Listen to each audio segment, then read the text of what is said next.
ஆமா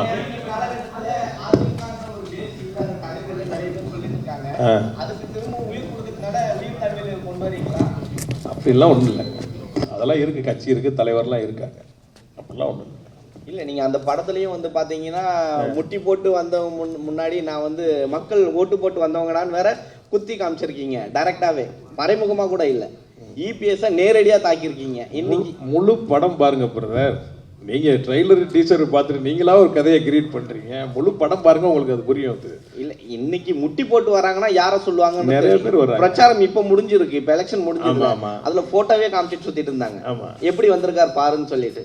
ஸோ அதை கனெக்ட் பண்ணும் போது உங்க ட்ரெய்லர் கனெக்ட் ஆகுதுல்ல. நிறைய பேர் இருக்காங்க, நீங்க ஃபுட்டேஜ் போய் கூகுளில் பாருங்களேன். நிறைய பேர் முட்டி போட்டிருக்காங்க, நிறைய பேர் காலில் விழுகுறாங்க.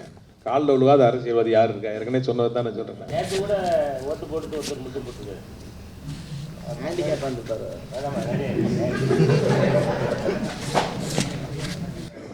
ஒரு அரசியல் படம் எடுக்கும்போது நாம வந்து நம்ம கண்ணில் என்னத்தை பார்க்குறோமோ அது இருக்கணும். நம்பகத்தன்மை வேணும்ல ஒரு சினிமாவுக்கு. அப்படி இறங்கி நீங்கள் வீதியில் போனீங்கன்னா டீ கடையில் அங்கே கட்சி ஆஃபீஸில் ஒரு 4 நாள் நிற்பாங்க பாருங்கள். அப்படி ஆளு தான் இந்த படத்தில் நீங்கள் பார்க்க போகிறீங்க. நம்பகத்தன்மை வேணும்ல. எங்கேயோ இருக்கிற அரசியலை வந்து நம்ம இங்கே சொல்ல முடியாதுல்ல. அது பார்க்குறவங்க யாரும் அப்படி ஃபீல் பண்ண மாட்டாங்க. படம் ஜாலியாக இருக்கும். இல்லை, சத்யராஜ் வந்து அமாவாசன் கிரியேட் பண்ணும்போது ஒட்டுமொத்த அரசியல்வாதியும் அதை பார்த்து என்ஜாய் பண்ணாங்க. அரசியல் இப்படி தாண்டா இருந்ததுன்னு.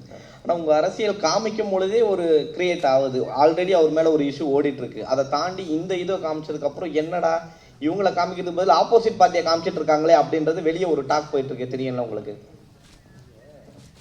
முதல்ல அந்த வசன படத்தில் இப்போ இல்லை, அது சென்சார் செய்யப்பட்டது.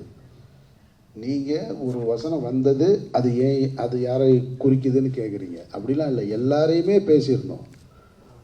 ஒரு கட்டத்தில் எனக்கு ஒரு வசனம் இருக்குது. நான் வந்து சில சட்டத்திட்டங்கள் போடுறது மாதிரி சொல்லுவேன்.